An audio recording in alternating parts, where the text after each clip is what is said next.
Kabar berikutnya datang dari Sumatera Selatan. Suhandi terdakwa kasus penyuapan Bupati nonaktif Musi Banyuasin Dodi Reza Alex menjalani sidang di hadapan Majelis Hakim Tipikor Palembang. Dua oknum pejabat di Dinas PUPR Muba, Herman Mayori dan Edi Umari juga mengikuti sidang. Dalam sidang ini, Suhandi memberikan keterangannya terkait suap 4 proyek senilai 20 miliar lebih yang diperolehnya dari Dinas PUPR Muba. Detail informasinya akan disampaikan rekan jurnalis Sriwijaya Pos Indonesia yang kini sudah bergabung bersama kami. Halo rekan Nisha, bisa disampaikan apa saja saat itu yang dikatakan oleh Suhandi dalam sidang?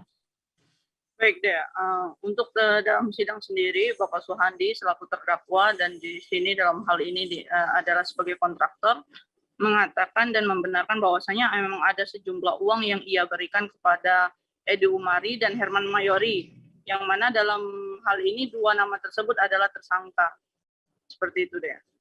Ya, bagaimana lalu kaitannya terdakwa Suhandi ini dengan Bupati Muba nonaktif Dodi Reza yang dalam hal ini juga sebagai tersangka? Oke, untuk Suhandi dan Bupati Muba sendiri, Dodi Reza mengatakan bahwa Bapak Suhandi ini tidak ada kaitannya langsung kepada Bapak Dodi Reza selaku Bupati Muba. Yang terdakwa Suhandi mengatakan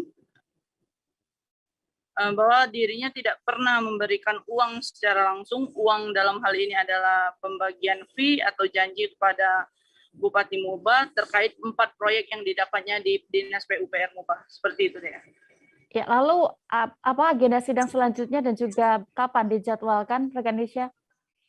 Oke, untuk jadwal sidang atas terdakwa Suhandi sendiri akan dilaksanakan pada Kamis mendatang pada 17 Februari 2022 dengan agenda tuntutan jaksa penuntut umum. Seperti itu ya.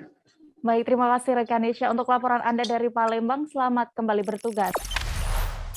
Jangan lupa subscribe, share, komen, dan like ya.